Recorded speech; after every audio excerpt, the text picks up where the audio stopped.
Hello， 大家好，欢迎收看新一期的古语者采访。本期的嘉宾为来自美国非常著名的鼓手、音乐人以及制作人 John。这也是我们第一次尝试用远程采访的方法，利用 John 在九拍陪你练 APP 做直播课程之前的一段零碎时间。感谢韩秉辰在天津九拍总部带我向 John 发问。当我在上海得到采访素材、剪辑并翻译的时候，我真心觉得这是一期非常有趣、非常轻松，而且很有观点的对话。强烈推荐大家认真学习、认真观看。那么我们正片现在就开始。Hi, I'm John Anthony Martinez. I'm a drummer, songwriter, producer, entrepreneur from, actually originally from New York, but currently I live in the great state of Texas. And it's my privilege and honor to be here with the 9 Beats people, Bingchen and Mr. Lee. I'm so grateful to you for inviting me to be here to share the love and gift of drumming with all the wonderful people watching today.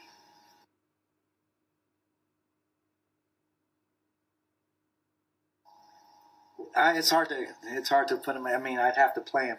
But if I can just say, let's see, like I said before, I'm a dance drummer. Mm-hmm. So, it kind of removes the label of styles. I play so many styles and I play with a lot of different people. And I'll tell you a good story if I can. This is a short story. Maybe this help. Please. Yeah. My first big gig after Berkeley, I was playing with a band called the Coasters. The Coasters were a famous group in the 60s, in the 1960s in the U.S. They had a lot of big songs. And so it was my first, wow, I'm playing with famous people because I knew who they were growing up, So I was very nervous. And while I was at Berkeley, I got a lot of chops, a lot of technique, played with a lot of, fusion bands. My favorite drummers were like Billy Cobham and, those guys. So there's a saying that when you have a hammer, everything looks like a nail. You ever heard that before? So I had a hammer. I came out of Berkeley with a hammer. And I wanted to hit everything like it was a nail. So they count off the first song at the sound check. First gig with the Coasters. 1, 2, and I think the song was called Charlie Brown. But anyway, so they counted off, or I counted the song off, and I started playing like everything I know. Hammer. I had hammers, baby. I was like Thor.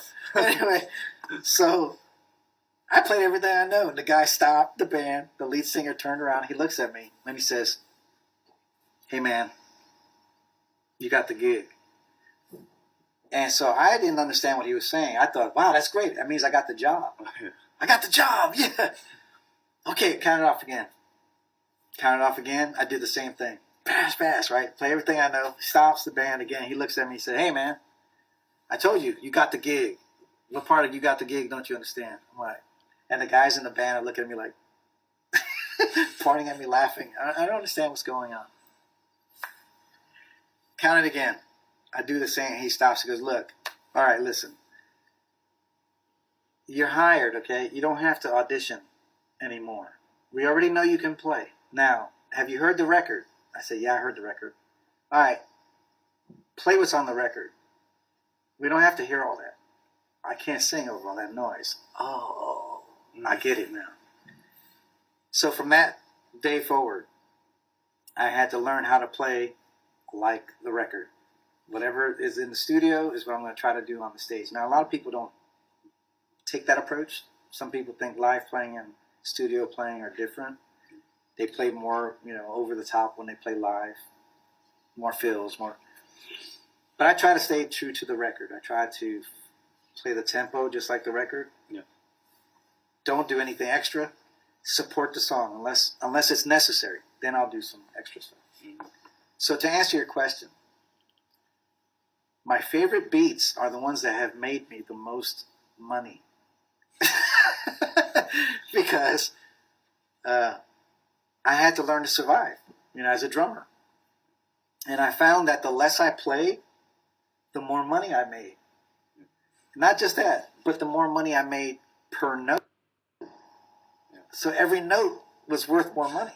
If I play less, I make more money. I play more, I made less money because every note is worth less now. Yeah. So my favorite beats were 4 on the floor, like just a straight eighth note with quarter notes in the bass drum, 2 and 4 on the snare. That is the most common, most used beat I've ever done in my life. I still do it, and it fits almost any style. Any style, pretty much. 4 on the floor works.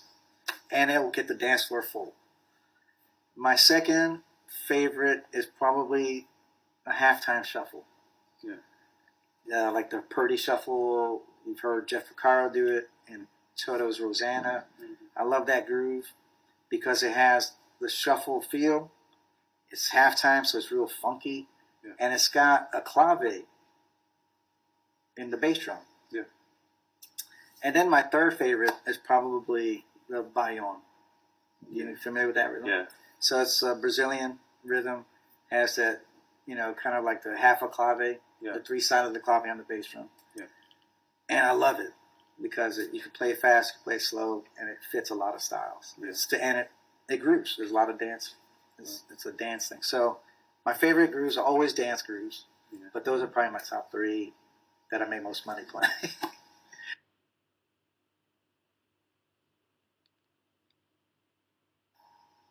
I think there's 2 types of drummers, and you can choose, and there's no right or wrong. This isn't about one way is better than any other way. Yeah. It's about who you are, as a person. You have to decide what kind of drummer do you want to be? What kind of teacher? What kind of student? What kind of drummer do you want to be? You have kind of 2 choices. One is, I want to be the type of drummer that make people want to listen. Yeah. Right? I want to be the type of drummer that makes other drummers want to listen. Or 2, I want to be the type of drummer that makes other people want to play. For me, I'm in the second category. I believe I'm the type of drummer that when I play, I want to inspire other people to want to play. Yeah. If you're a bass player and you hear me play, I don't want you to just put your bass down just to listen to what I could. Wow, that guy's amazing. Listen to that. No, I want him to listen to me and go, man, that's awesome. I want to play with him. Yeah. I want to make you want to play. Yeah. So that's, to me, the 2 types of drummers. The type of drummer that when they play, they're amazing and it makes you want to listen. But it's not making me, there's no room for me to say anything. If I'm a bass player or a key, there's no room.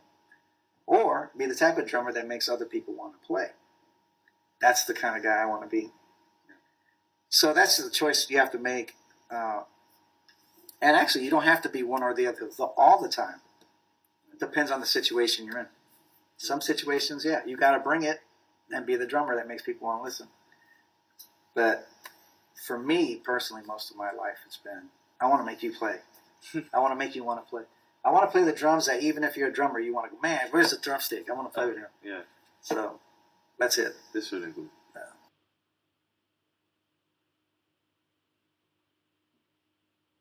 What is the difference between a cross rhythm and a polyrhythm? Exactly. And I think this question comes from a conversation that I was having with Mr. Lee back in Texas. Mm-hmm. And there's a real bit of confusion, I think, between these 2 words. Yeah. A lot of times people will call something a polyrhythm that is actually a cross rhythm. And I've heard it on instructional videos, I've read it in books, and I've heard it, of course, in conversation with drummers where they'll call something a polyrhythm. But it is not a polyrhythm. It's actually a cross rhythm. So let's start with the cross rhythm. Yeah. A cross rhythm is a rhythm that is, for instance, for drummers, we'll call it even sticking, or even subdivision. But the accented notes are grouped in odd ways. So I'll give you an example. That'll make it easier to understand. Yeah. So let's say I had 16th notes. There's 4 16th notes to a quarter note. Yeah.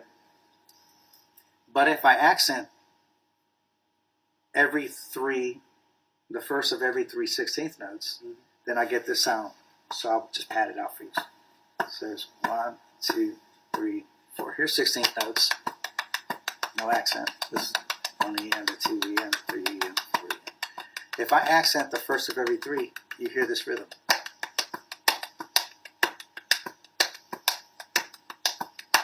Now, some people say, well, that's a polyrhythm, but it's not. And when you play it on a drum set, it gives you the feeling like it is, but it is not a polyrhythm. It's a cross rhythm. Why is it called a cross rhythm? Because the accented notes are crossing over the bar line. In other words, where the end of the measure is, the phrase that's getting the accent is crossing over the bar line. Yeah. So that's a cross rhythm, a simple way to put it. You can do that with 5, 7, 3, 9. But it's always odd accent, even sticking, even rhythm. Yeah. No oddness. This is It's still 4. Yeah, I mean, it could be. It's just even metered sticking, odd accents. That's what creates the cross rhythm. Polyrhythm is just like the name says, 2 or more rhythms, many rhythms. So what makes a polyrhythm happen is you have the same downbeat, but 2 different rhythms. So if I have 3, that's the simple one. The simplest one is 3 against 2. Yeah. So if I have 3 here, 1, 2, 3, 1, and then, or pat it here so you can hear, and I put the 2 against, the downbeats are together. 1, 2, 3, 1, 2, 3, 1, 2, 1, 2, 1, 2, 3, 1, 2, 3, 1, 2, 1, 2. Those are 2 different rhythms. Yeah. Right? And they're happening at the same time. They don't cross. There's no crossing because the downbeat is shared. And that's it. That's the main difference. Polyrhythm has 2 different rhythms with a common downbeat. Yeah. Cross rhythms are even metered stickings with odd accent groups. Yeah.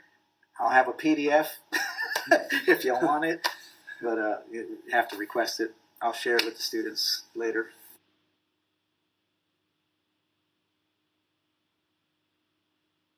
Thank you for being here. Thank you, brother. Appreciate it, man. Thank you. Talk to you soon.